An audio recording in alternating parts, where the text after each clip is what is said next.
So welcome to Evergreens and our session on the radical potential of local councils with Jonathan Sriranganathan. So if you'd like special tuition on how to say his name, just come and see me afterwards, okay? And so a little bit of background. In April 2016, a poet and musician, now they're pretty atypical, career paths for someone joining council, by the name of Jonathan Sriranganathan, became Queensland's first elected Greens City Councillor for the Gab Award in Brisbane. And in so doing, he was representing over 40,000 residents. And in this way, he created a turning point, the start of real growth in support of the Greens Party across Brisbane and beyond, and playing a major role in strategic leadership and policy formation for the Queensland Greens over the last decade. That's quite an achievement. Now, then he stepped down in April this year to spend more time on music and activism. Again, another interesting career choice for somebody in council. And next year, starting tomorrow, it'll be this year, in March 2024, he'll be running for Mayor of the Brisbane City Council. I got to tell you something a little bit secret. He said to me before, he said, "Do you think anyone will come?" I said, "Yeah, I think so." Now, but beyond electoral politics, he has been a staunch supporter of grassroots direct action, helping out on the front line of a wide variety of struggles, from supporting First Nation deaths in custody and land rights campaigns to refugee rights to housing and climate justice action and more. Today, Jonathan will draw from his 7 years of experience as a city councillor to speak about the power of local government and why we all need to think more deeply about the role of local councils and how they fit within our theories of change. Please welcome Jonathan Sriranganathan. Thanks.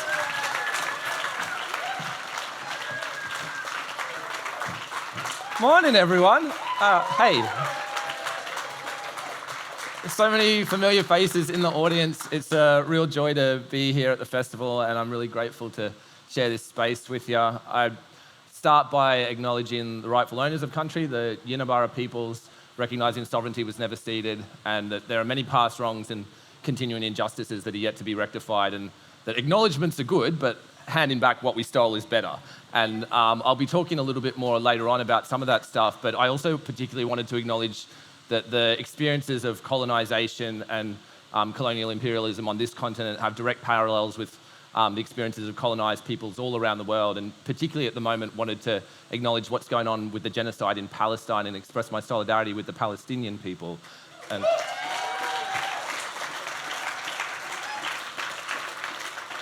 And just to note that while I'm really grateful that the festival provides these platforms and does such a good job of making space for so many diverse voices, I think it is notable and interesting that in a program with thousands of acts and there's hundreds of talks throughout the festival, there hasn't been any official programming of any conversations about the invasion of Gaza and the ongoing colonial occupation there. And I think that's something the festival could improve on.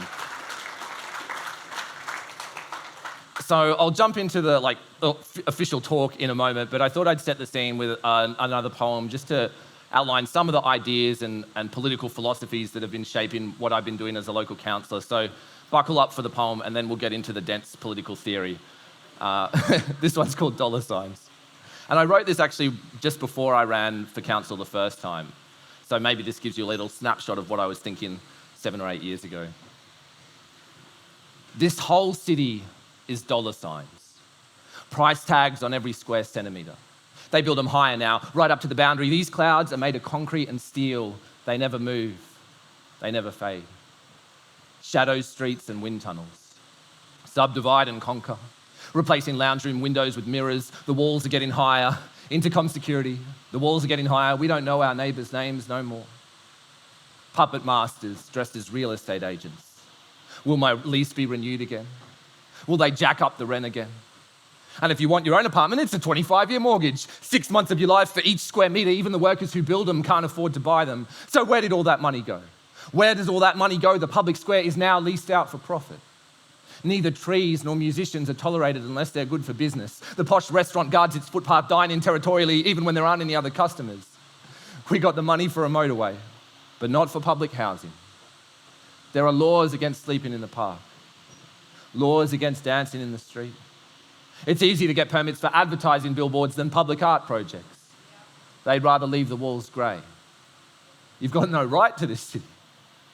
You could rent here 20 years, put down roots, forge community, but it don't mean a thing when them wrecking balls swing. It's already been approved. It's already been approved. It's already been approved. There's nothing you can do. See, they want us to feel powerless. These towers just keep sprouting up from the bedrock. We got jackhammers for alarm clocks, drowning in bitumen, choking on car fumes, while their starting price is $500,000 for 2 bedrooms. So who defines progress? Who really runs the system? They curse us and evict us like there's nothing we can do to stop them. Now them empty units are multiplying, but they still won't drop the rent. Vacant shops and silent streets, it's all just profit for the 1%. They can sterilise our culture, confiscate our megaphones, call us troublemakers just because we don't want a 30-year bank loan. We paint rainbows on the bitumen. They whitewash monochrome, but we're never going to stop fighting because this city is our home. This city is our home. I said this city is our home. Them bankers price us out, but we'll leave footprints in the stone.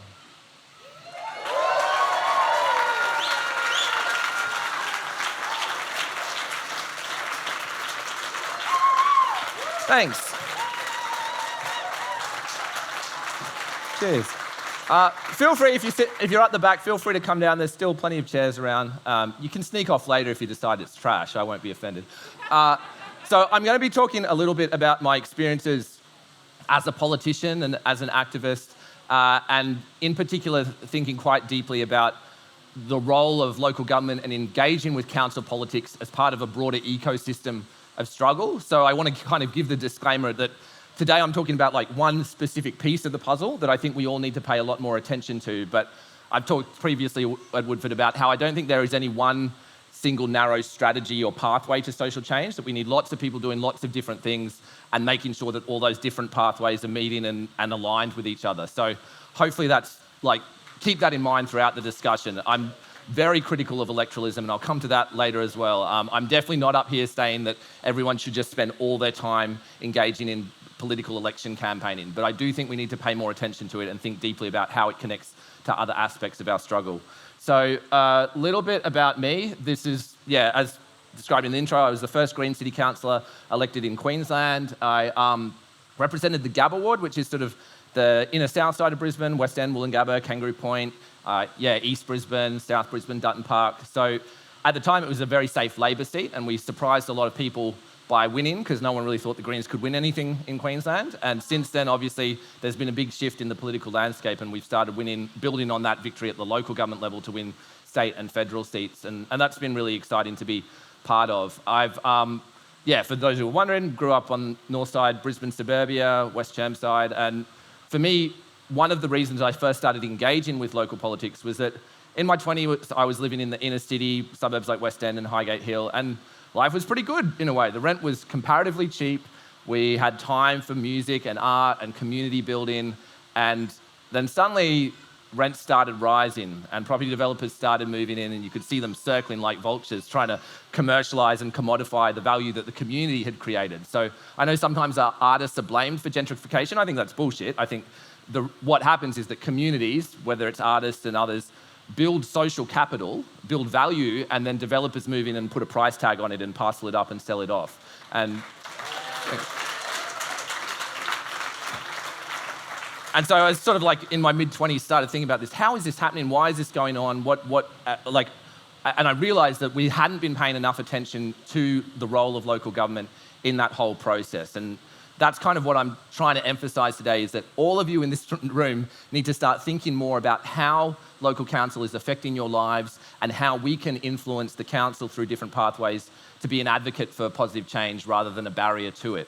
And I guess this is the starting premise of what I'm talking about today, that deeper transformations are needed. So if you're sitting in the audience thinking that our political system works pretty well at the moment and that we just need to make a few minor tweaks, you're not going to enjoy this discussion. It's like we can hang out afterwards and talk more about how broken the political system is, but I'm taking it as a starting point that our political system is not working very well and that the big challenges that are confronting society need big responses. And I guess I want to also emphasise that we have this sort of competing narratives at the moment of like, there's this crisis and urgency. We've got global warming, we've got the housing crisis. These things feel like new and worse than anything that's ever come before. But I guess also acknowledging that this is a continuation of hundreds of years of colonialism of this continent, and that there are direct connections again between the housing crisis and the treatment of housing as a commodity and the displacement of Aboriginal people from their land going back hundreds of years. So keep that in mind as well. But I mean, this is just a few of the examples of how broken the system is, but what I'm talking about when I say that deeper transformations are needed, because even here at this festival, you will find a tendency for some people to say, oh, we can just change from fossil fuel power over to renewable energy and that'll fix all the problems with climate change. And that's actually probably not true, right? Our impact on the environment goes beyond just fossil fuels, and we need to talk more deeply about other non-renewable resources, how many mineral resources are required for that energy transition, what's viable not just for Australia, but for the wider planet. So it's not enough to just say, oh, we can respond to climate change simply by switching over to electric vehicles or whatever. And the same is true with so many issues. Like we can talk a lot about capitalism, and I'll touch on it, but in a nutshell, the system is not working, and we cannot rely upon a capitalist, so-called free market economic system to meet people's basic needs and look after the long-term interest in the environment. It is nonsense to suggest that, and we need to sort of pop that bubble and move away from the idea that capitalism can be reformed, because it creates profit incentives for companies to screw over workers and screw over the planet. They have a financial short-term interest in maximising the amount of profit that trumps any pressure. And in fact, company directors can get in trouble if they don't prioritise short-term profits, right? The way the Corporations Act is structured makes it illegal for boards of directors to deprioritise corporate profits. So, look, take it from me, capitalism's not working very well. We can have that debate afterwards in the bar as well if you want to flesh that out. But similarly, I'm here telling you, as someone who's been a politician for 7 years, who's spent time engaging with electoralism, it is not enough to simply vote out bad politicians and vote in good ones. I think that's a really important part of our strategy, and we do need to vote the bastards out, and we do need to get people into power who aren't directly corrupted by the fossil fuel industry or by the banks or whatever. But it is not enough by itself. So what are we striving for? For me, my utopia is local participatory democracy as distinct from hierarchical representative democracy. So right now, we vote once every 3 or 4 years, and we just kind of have to cross our fingers that the politicians will listen to us between elections. And what I'm imagining, and we see examples of this around the world, are local councils and community groups talking to each other, communicating together about what they want for their communities and what they want to change. And so that's kind of core to our vision, is decentralizing and localizing decision-making power. Similarly, we're aspiring for genuine sustainability and ecological restoration, and that doesn't just mean plastic straws and shorter showers. It means thinking really deeply about all the different aspects of our life that has to change. And in the context of climate change, this is really important, right? As I said, we can't just switch to electric vehicles. We need the bike lanes, we need the footpaths, we need the leafy, shaded pedestrian pathways and the fruit tree orchards in public parks, and we need the sustainable housing that's built from renewable materials, and we need to stop knocking down old stuff to build completely new stuff. We need to transform our cultural and artistic systems so that they can be vibrant spaces of political discussion. We need all that sort of stuff, and for me, a lot of that comes under that umbrella of sustainability and ecological restoration. And similarly, we need to be prioritising solutions and responses that connect community, that build mutually supporting neighbourhoods where people aren't just dependent on either big corporations or the government to respond to the challenges that are emerging, but that we actually build up community capacity so that we can rely on each other meaningfully. And that's, again, something that we could talk about a lot, but ask me a question in the Q&A if you really want me to unpack that one. And that final point there, this idea of decolonisation, social justice, and transnational solidarity, it's not good enough for us to just put up the walls and say, oh, well, Australia's doing fine or Brisbane's doing fine, fuck the rest of the world. We are directly complicit in oppression that happens thousands of kilometres away. The standard of living that so many of us enjoy here is predicated on the destruction of ecosystems on the other side of the planet, on the exploitation of foreign workers and migrant workers. I could go on, but the point here is that in our theories of change and the utopias we're imagining, we can't just be like, oh, put up the walls, stop the migrants coming in, that'll fix anything. That's bullshit. And we need to soundly reject any assertions that we can respond to these crises simply by limiting how freely people can move around the globe. And again, I think councils have a big role to play in that. So here's the core idea that's kind of motivated a lot of my politics and kind of, I guess, grounds the rest of this conversation today, is that cities shape every aspect of our lives, or our towns, or our regional community neighbourhoods. They shape how we move around, what sort of housing we live in, like who we interact with. The design and governance of our local communities has such a big impact on, what kinds of futures we imagine to be possible. And so then we have to ask ourselves, who shapes the city? And ultimately, when you drill down into it, it's local councils, regional councils, shire councils. They're often heavily influenced by property developers, big advertising companies, freight companies, mining companies. A whole bunch of different corporate interests are actually the ones shaping the city or shaping our town or shaping our neighbourhood. But I guess that's a key question that we need to be asking ourselves. If we're imagining a world of community gardens on every street corner and safe bike lanes so kids don't have to be driven to school every day, who's making those decisions? It's pretty much the local council. So this could be a very long list. What decisions do councils control and influence? This is just a really short summary. Councils have a huge amount of power over our lives. And I think, I'll go back so you don't get distracted by reading it. I think we spend too much time, or we've kind of been indoctrinated into thinking that local government is just about potholes and collecting the wheelie bins, right? Roads, rates and rubbish. That's the narrative that they keep feeding us. That was never true. Councils were never just about roads, rates and rubbish. They have always been a localised democratic body that's supposed to represent the will of the people and put pressure on higher levels of government. That's how councils were always conceived. But in the sort of modern capitalist neoliberal project, there's been a deliberate, intentional process of narrowing the imaginaries of what local councils should be responsible for or what they are currently responsible for, and telling people, you don't have to worry about local council, they're just a service provision entity. We could replace the local council with some corporation that supplies the water and collects the bins, and no one will notice. That's what they tell us. And particularly in southeast Queensland, we've seen property developers in particular, but other interests, lobbying really aggressively for amalgamation of councils, and they largely succeeded in southeast Queensland. And that was, again, a deliberate project, because if you're in big business, if you're a property developer, having 10 small councils where there's 100 local councillors covering a population, it's a lot of people you have to talk to. It's a lot of people you have to bribe. Whereas if you can amalgamate all those little councils into one big mega council, then you only have to manipulate one mayor or one chair of city planning. So the corporate sector loves centralisation of power, and they call it efficiency.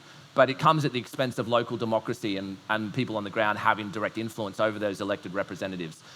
We have been told for decades now that the role of councils is currently small and that it should be small. Actually, I think the role of councils is very, very big and could be even bigger. And that's, I guess, here's a quick dot point list of stuff that the councils are responsible for, what kinds of housing and public infrastructure get built, where they're located and how transport systems connect to them. Even when state government is responsible for, say, main roads funding or public transport, it's the council that's often driving the agenda or saying, hey, this is what we need. How public spaces and facilities are designed and managed. This is a huge topic, right? But often my experience has been that in Brisbane, when people are trying to organise protests in public spaces, public squares, sometimes it's not the police that are directly pushing back, it's actually the local council. So the local city council is policing these public spaces that are technically council-owned, although really they're Aboriginal land, and controlling what kinds of protests are allowed and how people can use these public spaces. Council has a huge amount of zoning control, particularly in Queensland, slightly less so in the southern states, but still a lot of power over what you can do with private land. So this term zoning, which when I was younger, I heard the words town planning and zoning controls, I just glazed over. But this is actually a huge amount of power that local governments wield. Think about if the state or federal government made a decision that affected property values by hundreds of millions of dollars or was worth hundreds of millions of dollars to someone. Lots of people would be scrutinising that. There'd be opinion pieces, journalists would be talking about it. But every week across Australia, local governments with the stroke of a pen will change the rules about what you can build on a site. Saying, oh, this farmland can now be subdivided for suburban sprawl, or this bushland can be demolished for warehouses, or these old character homes and cheaper housing can be demolished for luxury high-rise apartments. And with the stroke of a pen, the council is increasing the value of that land by millions and millions of dollars, right? And what often happens is a developer will go to a farmer who's been there for a couple of generations and say, hey, I'll give you $5 million for your land that's only worth $500,000. The farmer's like, oh, wow, $5 million for this old paddock. Sure, I'll sell it to you.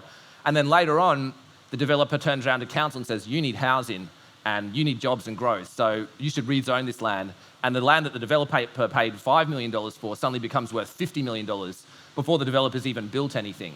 So this is a huge amount of power that local governments wield. We're talking billions of dollars. And no one even pays attention to it most of the time. Sometimes we get engaged when individual development projects in our neighbourhood start to impact us more directly. But most of the time it's quite atomised and we're just focusing on that one thing, and then that struggle is over and then we forget about the role of council and we move on to other stuff. So yeah, there's a bit more there. I guess I'm trying to emphasise the point that councils control a lot of stuff that we don't think about enough. But they also play a bigger role in shaping culture and the values of a community, right?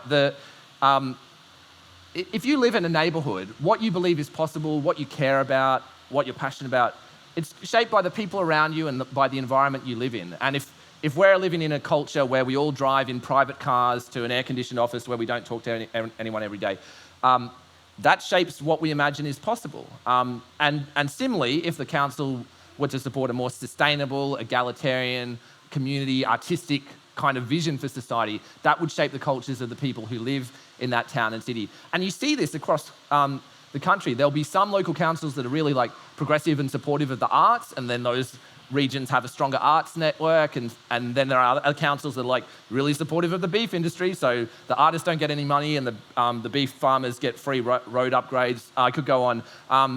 But the idea here is that if we can start transforming our local communities, our cities and towns, we can transform the rest of society from the bottom up. So it's that idea of thinking globally but acting locally, and recognising that so many of the changes we want to see in the world actually come down to what happens at the local level. And this is, I guess, a few more examples of the way that councils shape culture, right? Like, if it's easier to get to the shopping mall every weekend for recreation than it is to get to the bushland reserve, what do kids grow up doing? What becomes normalised in society as a form of recreation? Similarly, like, if you've got a local council that funds Australia Day parties, then that signals to the broader community, oh, Australia Day is a real thing, the local council supports it, they're putting all this money into musicians take the gigs because it's good money. Whereas if you have local councils that say, no, we don't want to celebrate on this day, we're going to acknowledge Invasion Day and put our support in that direction, that changes the entire culture of the community. It's almost like a quantum leap, right? You can have a whole bunch of residents in a community who are concerned about something, but as soon as the council gets on board, it's like a step change in terms of the intensity of the issue. I think I've got here as well this idea of how do councils respond in crises and what do they reinforce? Does the council say to the community, hey, you just sit back and we'll come and help you eventually? Or maybe the council says, hey, if you're poor, you're stuffed, and if you're rich, you can pay some private contractors to fix up your house or help you with flooding or whatever it is.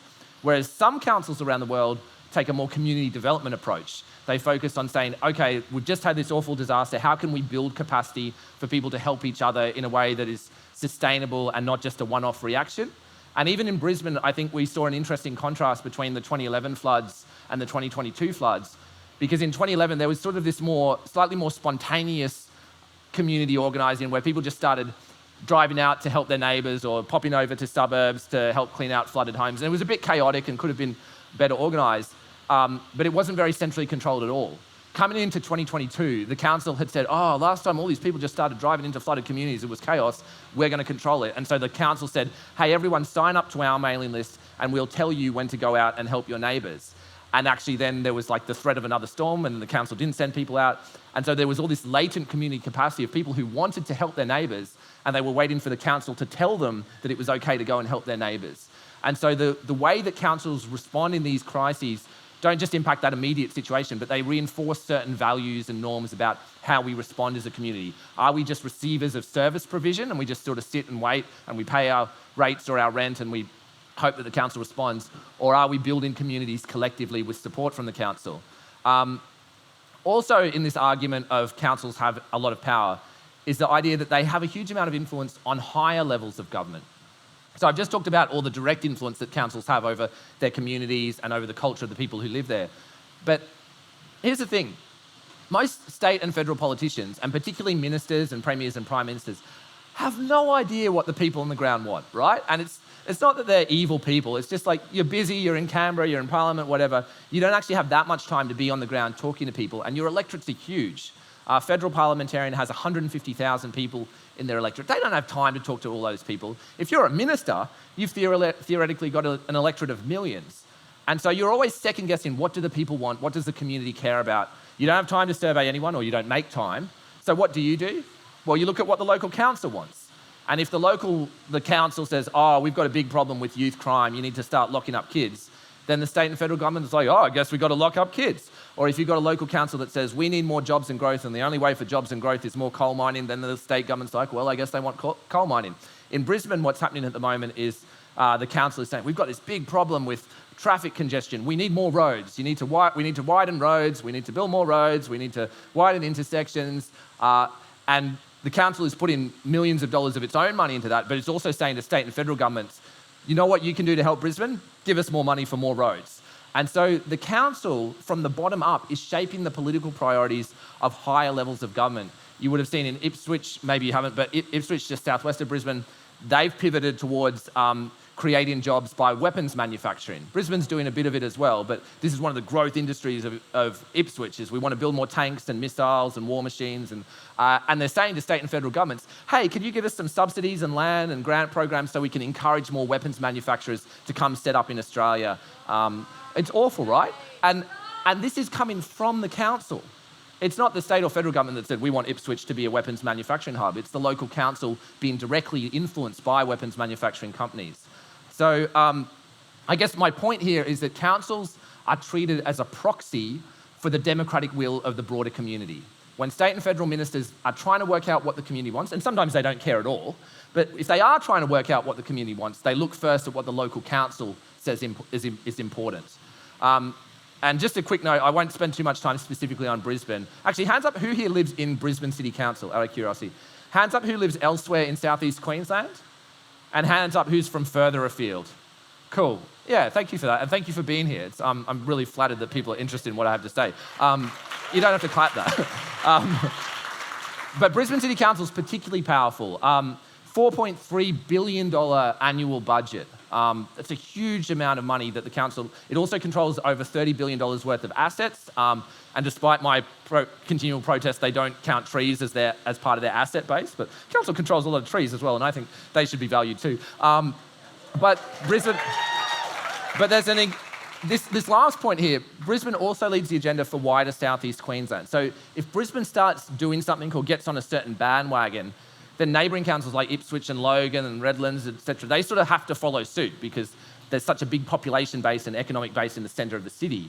And so the council kind of leads the agenda of that whole region. And we saw that with the Olympics, where we had the former mayor, Graham Quirk, one LNP mayor's like, I think we should host the Olympics. And suddenly he's got the rest of the regional councils on board, and then suddenly the state's under pressure, and then the federal government. Like, it all started because Brisbane City Council had this, ego-driven project in mind. And so, sorry about this is just my notes, you don't have to read all this, but Brisbane in particular occupies this really interesting space in the Australian political landscape because it's not quite the southern capitals, and it's certainly not regional Queensland, but it's kind of at this imagined juxtaposition between, it's on the margin between Sydney and Canberra and Melbourne and the bush, and it's kind of like a midway point. And it plays this really interesting role in shaping the politics of the rest of Queensland, because even if you're living in Townsville or Rocky or Mackay, the media you consume, like the Courier Mail editorials, are all written in Brisbane. And the public servants all live in Brisbane. And the senior department heads and the politicians and most of the CEOs of big business and the banks, they're all living in Brisbane. So the politics and values of Brisbane have this disproportionate impact on Queensland politics. And at the same time, Queensland politics obviously has this really interesting, significant impact on national politics. Everyone's like, oh, what's Queensland going to do? Are they going to vote for the Liberals? Are they going to vote for Labor? We can see how Queensland is often treated as sort of a bellwether state in a way. And so if you think about that role, that's quite significant, outsized, it's almost like Brisbane is the tail wagging the dog of Queensland, and then Queensland is the tail wagging the dog of Australian politics. And Brisbane City Council is controlled by the Liberals, and they've been in charge for 20 years. So even as the society has gotten more progressive and people have got an appetite for deeper change, we still have 20 out of the 27 seats on Brisbane City Council are controlled by the Liberal National Party. And that flows through to the values of the city, the projects that are getting funded. I won't go on too many examples, but Brisbane City Council spends like $3 million on graffiti removal every year. Guess what they spend on public art projects? A couple of $100,000. So they're spending $3 million removing the graffiti and like a couple of thousand on murals. I could go on. But these decisions shape the values of the city, which shapes the values of the state, which shapes the values to some extent of the entire nation. Here's sorry, it's not good to look at. I apologize. I lured you in with more attractive slides and then got to the dull stuff.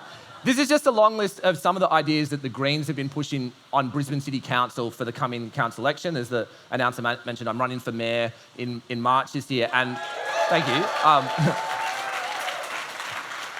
And this isn't a full list of our policy platform, but I'll just read out the ideas for people who can't see out the back, like a vacancy levy on empty homes, shops and block of land, because there's lots of homes sitting empty, lots of blocks of land where land bankers just buy them and leave them empty long term, waiting for property values to rise. A freeze on rent increases, because obviously rents are out of control. And interestingly, the council has the power to do that sort of thing.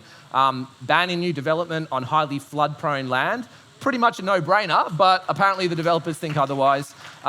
Promoting mixed-use, medium-density development closer to public transport hubs. So not just more suburban sprawl, but medium-density housing with shops and services at ground level.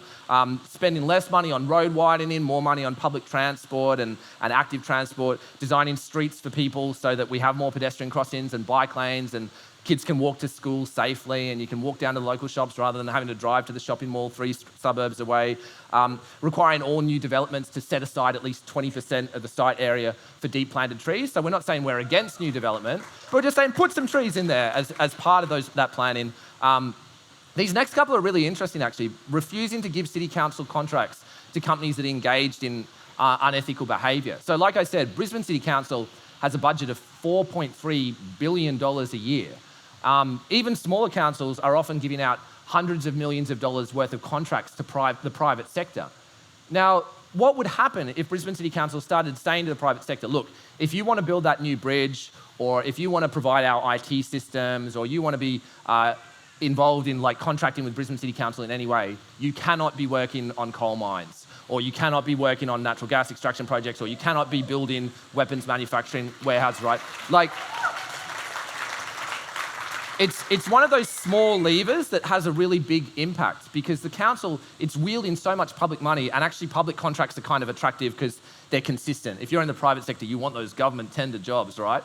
And so if the council suddenly says to the private sector, we're not giving you money if you keep working on coal mines. There's no coal mines in Brisbane, but it starts to have this big flow-on effect where the private sector is forced to choose whose bed they want to lie in. And I think this is exciting because the council already does a little bit of this. They already have local tendering targets, so a certain percentage of council contracts have to go to local businesses, and they've just introduced a very tokenistic but a very small percentage of council contracts have to go to First Nations controlled businesses, which is a good start. But imagine if the council did that on a much bigger scale and started to use its power ethically to say we don't want to contract any timber from the forest of West Papua as long as they're colonised by Indonesia, and we don't want to be working with any companies that are in any way connected to the Israeli occupation and genocide. The council can, again, send signals to the community, but also directly to the private sector by withholding billions of dollars worth of contracts. And we've got a lot more in terms of our policy platform. What you'll see down there, this idea of allocating a proportion of rates revenue to First Nations organisations in the local area. It's basically the idea of paying the rents and a first step towards decolonisation, and saying, look, a local council might not be able to fix everything and redress all the past wrongs, but at a bare minimum, we can start to recognise whose land this city is built on, or that this town is built on. And 1% is not much as a percentage of council revenue, directly to local organisations without too many strings attached. So rather than the council saying, we're going to give you $10 million, but you have to spend it this way, the council saying to an Aboriginal organisation, like a local community health clinic or the Murray Radio in Brisbane or local Aboriginal housing organisation, we'll give you the money and you, the Aboriginal community, with your board and your directors and your membership, you decide how that money's spent. And that's the difference between a lot of government programs that funnel money towards Aboriginal issues but control how it's spent and limit that idea of self-determination. So again, something that Brisbane City Council could do really easily that could become a framework and an example for other councils and other levels of government. And another kind of core idea of our Brisbane City Council platform is enabling localised participatory democracy. So the idea that you should get a say in how your neighbourhoods change and evolve. But as you're working out what you think about the future of your neighbourhoods, you should also be talking to other people in your community. So it's not just pure direct democracy, where we all just vote without talking to each other and we click a button on an app and that's the end of the conversation. It's creating systems of participatory, deliberative decision-making where we hear different views, where we engage in dialogue, where we hear from experts, and then collectively we decide whether we want the racetrack or whether we want public housing, right? And those ideas can be trialled at the local government level and then scaled up. So when we talk about transforming our broken political system, I think it starts by building a more democratic local government decision-making structure and process and getting people used to that idea. And ask me more about this later. If I have time, I'll get to it. But we've been trialling a lot of community voting. As in my electorate of the Gabba ward, we gave people a direct vote on how they wanted $500,000 worth of park upgrade budgets to be spent each year. And it was really interesting to see that whereas the council would be inclined to spend all the money on one big project, when we gave the vote to residents, people wanted a little toilet block here and a footpath there. They wanted that really local, small stuff rather than the big, shiny stuff. So yeah, I've got a lot to say about community voting. I don't think I'll have time to get to it now. Here's a question, though, for us to think about. Accepting the premise, which I've got receipts for this, I can back this up for days, but councils tend to use money more efficiently than higher levels of government. There's still a lot of waste and inefficiency in large city councils, but they're way more efficient in terms of how they allocate resources than state and federal governments. So can we imagine a bigger role for them? One example I've put up there is like the Sunshine Coast Regional Council. Credit to them. I don't know anyone from the council of the Sunshine Coast in the audience. A few people. Like, it's really cool that the Sunny Coast Regional Council has built its own solar power plant. They're not waiting for like state or federal government to, like, councils can do some of this stuff themselves. Sorry, this is another long slide, but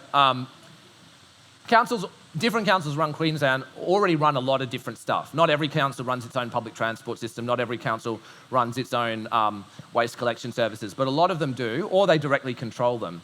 And across Australia, we can also find examples, not just of that common stuff like fixing roads and collecting waste and running parks and sports fields, but there are also councils that run their own grocery stores in regional Australia. There are a couple of councils that have seasonal worker accommodation so that migrant workers aren't getting ripped off by private backpackers, farmers markets, public housing in a few contexts. There are still a few councils around Australia that own a little bit of public housing stock themselves. And elsewhere in the world, we've got examples of local governments doing all sorts of stuff. Local governments setting up DV refuges and local governments controlling major navigation channels through their cities, local councils that run their own schools. I could go on. But the question here is, why not? If we accept that local councils could be more democratic and responsive to community concern and they're more adaptive to local context, and we know that state and federal governments are often less democratic and less efficient, why not start to imagine local councils doing a little bit more on the ground and taking responsibility for more services over time? And I'll get to why I think that's valuable and important. But I mean, really, I've talked you through the policy platform for the coming council election. For me personally, the long-term goal is to completely render irrelevant the colonial nation state, right? We get to a point where everything is controlled at the local level, not necessarily by the council directly, but by community organisations. So we've got that local service provision. Like right now, if you talk to people that saying, oh, we could live without governments and militaries and immigration and borders, everyone's like, well, that's crazy. You can't do away with it. They run the hospitals. Well, do they need to? Is that not something and when you start asking those questions and you think about what do we really need nation states for, could we start to localise more and more over decades and over generations, but get to the point where we started to build up so much local community capacity on a democratic, sustainable, egalitarian basis, that some of these higher level institutions become irrelevant. I should emphasise, though, that a bigger role for council does not mean centralising power. And as I guess a few examples here, there's a difference between a council-run equipment loan service versus the council supporting a community-run equipment loan service.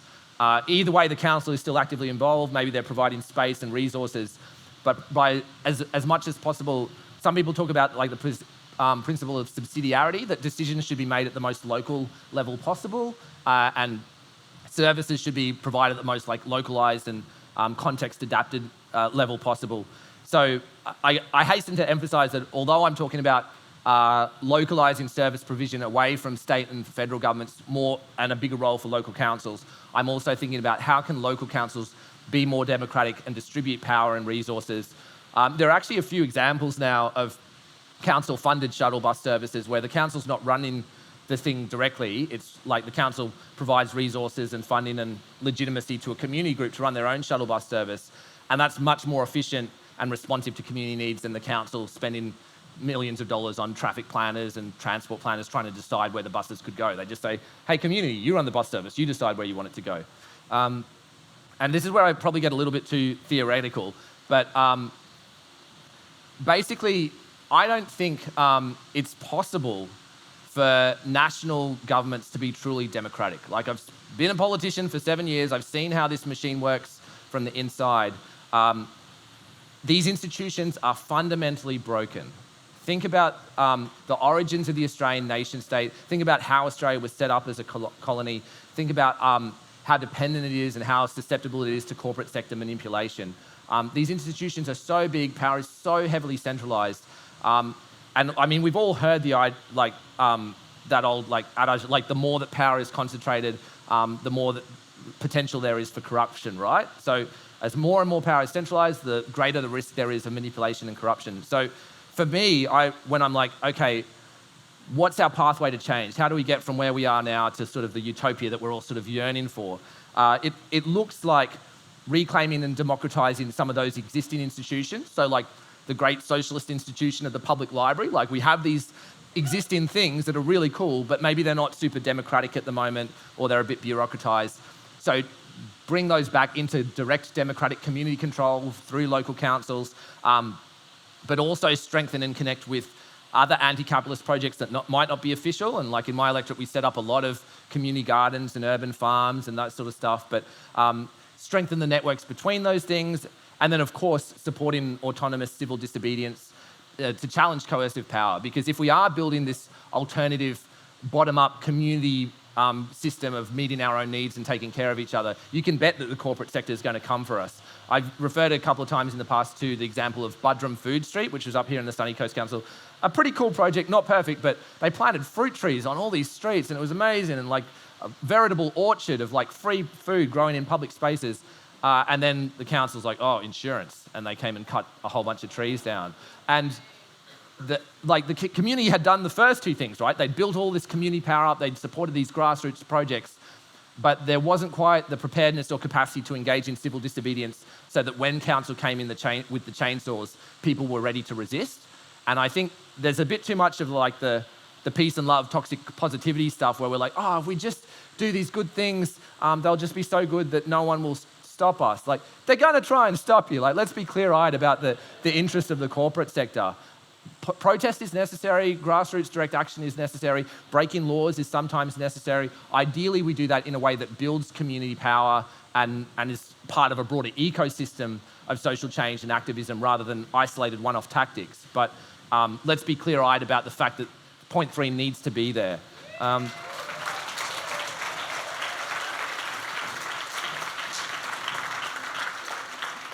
Quick visualization of what I've just talked to. We've got these atomized groups, little local orgs, some of which have council support, some of which are kind of autonomous. We need to be building those connections so that there are stronger connections and new connections between these organisations. We need the council and other community groups to be supporting more of these organisations to get together and strengthen their connections, and then suddenly there's like more of this stuff happening in the community. By this point, the government's like, oh, well, they don't even need us anymore. The council's doing it all themselves. Suddenly there's just so much of this stuff, right? Like, this is kind of the pathway to change. Lots of colourful dots. Great. Here's the question, though, that we probably start turning our minds to, right? oh, well, Jono, this is great. Like this idea of like councils doing more stuff and being more democratic. Why isn't it happening already? What's going wrong that even when we do have local councillors who might seem kind of cool or connected to the community, that we're not quite achieving this utopian vision? And I think there are lots of reasons for this, and I'm not going to be able to unpack them all. But from what I've seen as a city councillor, one of the most obvious is actually just that it's hard to push back against entrenched institutional culture. It's not impossible, but if you go into one of those spaces, like when I first got elected, they told us, oh, you've got an annual office budget of $50,000 a year. I was like, oh, what can we do with 50,000? Why don't we? One of our initial ideas was like, we'll buy some lawnmowers, and anyone who wants a lawnmower can come to the office and borrow it for free, not rent it. We didn't even take ID. We just like, you want the lawnmower? Sure. We'll take your phone number, bring it back in a couple of days. And it was great. The council said that was illegal. They were like, you cannot loan lawnmowers, workplace health and safety, the ward office is not a library, blah, blah, blah. It went on like this. We just went and did it. We bought the lawnmowers and said they were a donation to the community group, but we broke the council rules.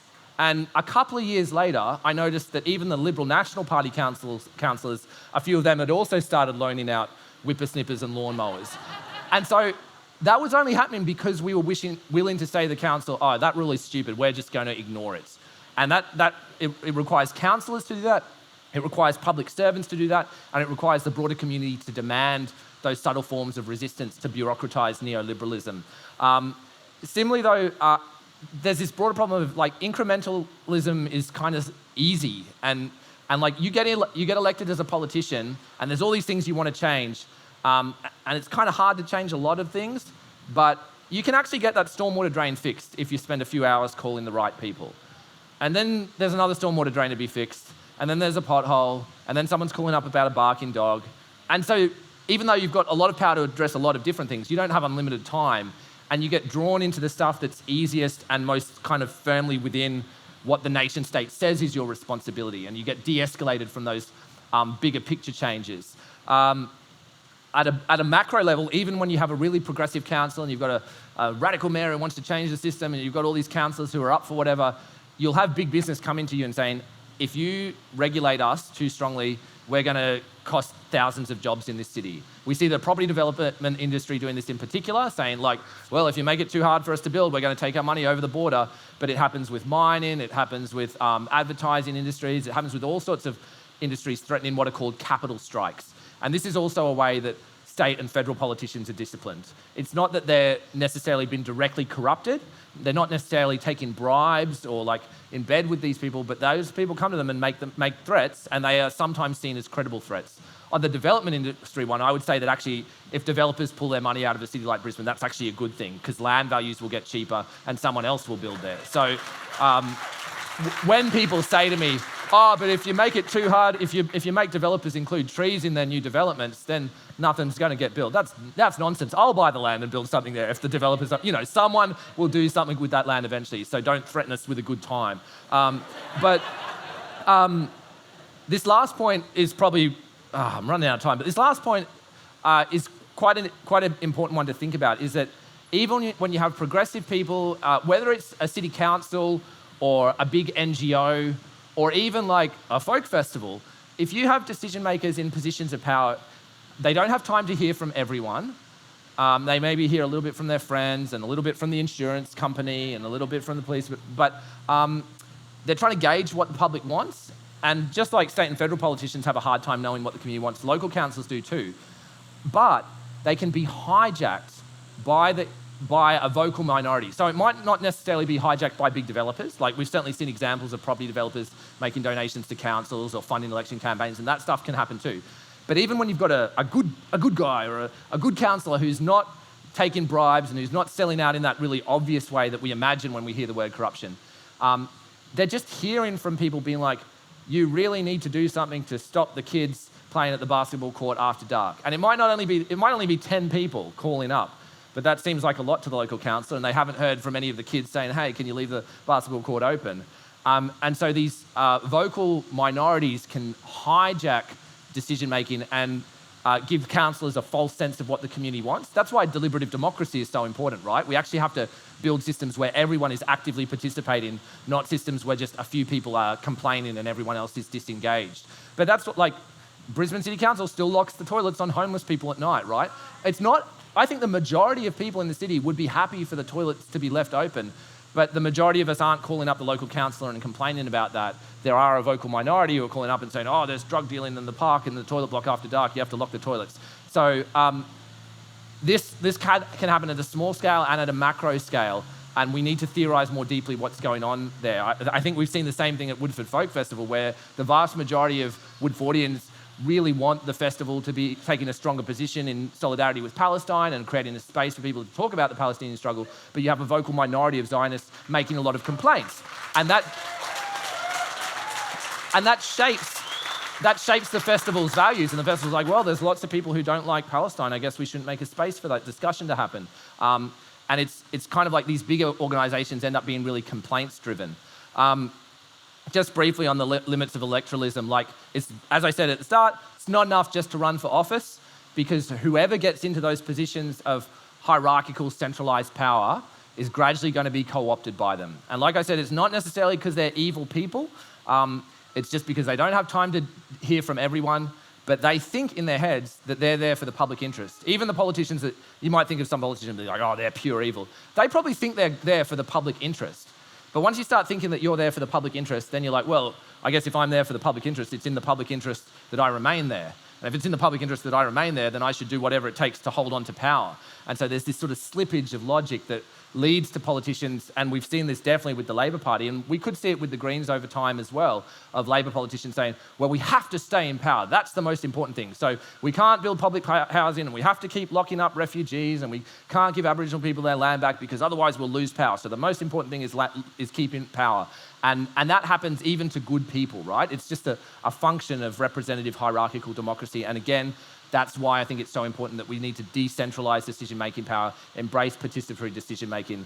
I'm getting towards the end of this conversation, but I did just want to note, we hear this a lot in the Greens. If you're too bold, you'll put people off. People won't like it if you say stuff that's too radical.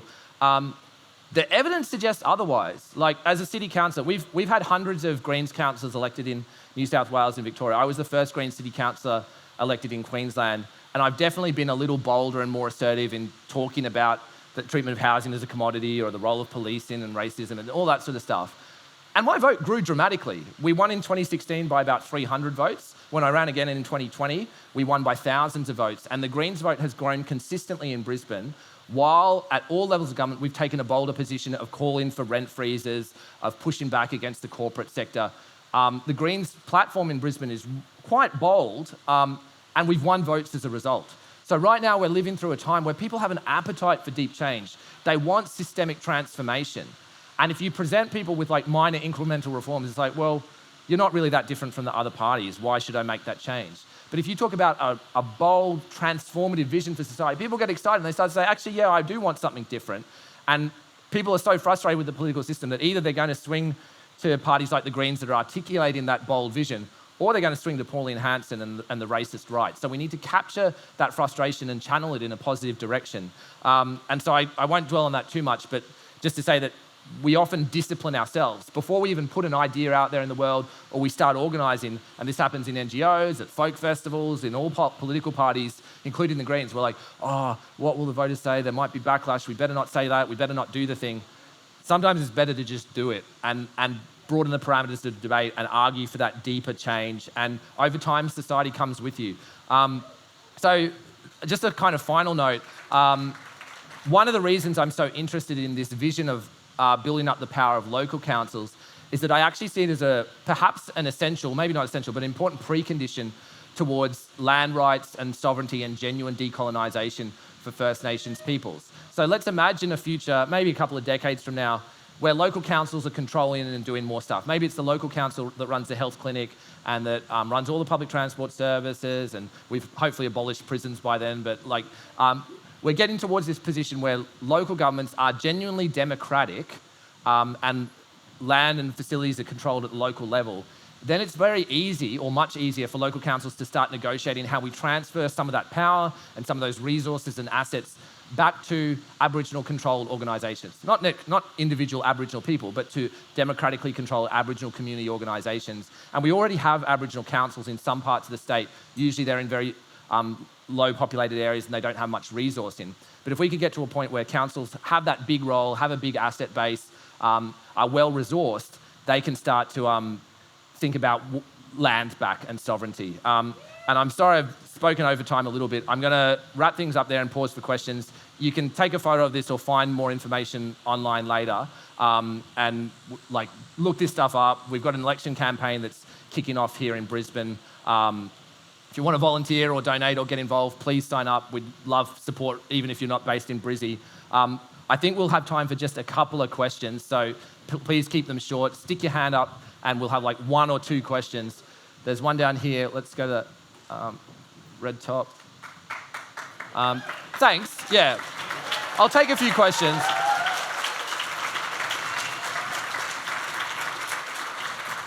Go for it. Hi, Jonathan. Can you hear me? Yeah.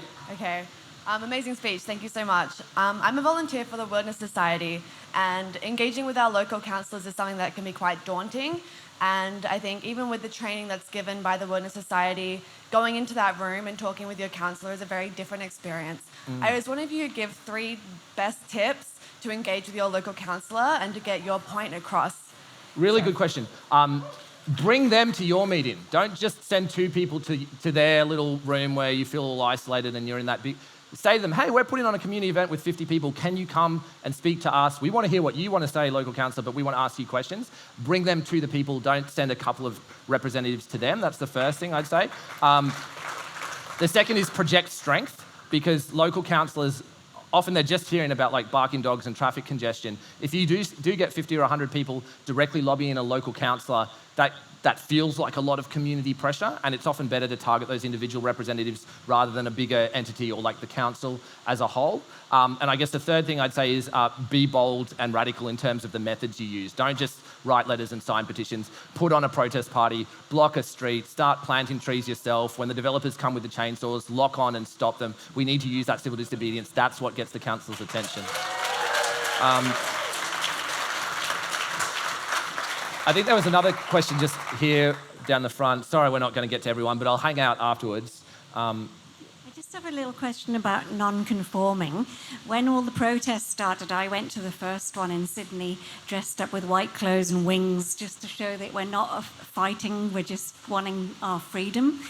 But when the people in Victoria got really scared of what was going on in Dan Andrews and all that, it made me think, is this protesting actually working? Because if it's pushing more people into a state of fear, that's dangerous. So what's your thought? Is there a middle point? It's such a big question. I've given a whole talk on this topic, but in a nutshell, I think sometimes we make the mistake of thinking that the job of a protest is to win everyone over. Often, and it depends on the issue and the context, the job of protest is to create a political crisis for the people in positions of power and force them to respond to an issue. So... but what we also know is that there's a continuum between radical actions and more people getting involved. So like we had Extinction Rebellion a few years ago, and like there was so much commentary about roads getting blocked and how terrible it was. And then a few months later, thousands of people hit the street as part of the school strike marches. And I think there was a direct connection between that small number of activists who were willing to take bolder action that got media attention, that caused disruption, that provoked a conversation. People were like, oh, I don't like their methods, but I kind of agree with the issue. And that led to that bigger upswell of action. So sometimes I think protests can play that role. It really does have to be part of a broader ecosystem of change, right? If you're just causing antagonism and disruption without bringing the masses with you, then that can be counterproductive. I think a really good example of that is sort of the Stop Adani convoy that Bob Brown led, which I thought was a bad strategic idea. Like it was entryism, it was Southerners coming up and finger wagging at regional coal communities. It was a lot of what not to do in terms of protest. Whereas a community activism that comes from the ground up or that it's more radical, I think can be more effective. I could give a longer, more detailed answer. I'm sorry I don't have time right now, but I've written about that stuff. If people want to look on my website, I've got a few articles talking about why I think protest is valuable and important. And this is a politician, right? I've gotten elected, I've gone through that path, and I still think we need to be blocking roads and locking onto coal mining equipment. One more question, and then I think we'll have to wrap things up.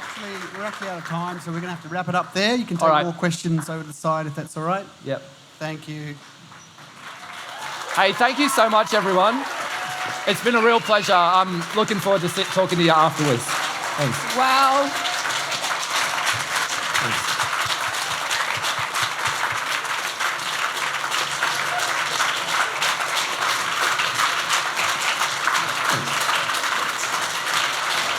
Cheers. Wow, how amazing. There's not much I really need to say. I think you've got it. But, you know, does anybody think that maybe there's room for radical change in our councils?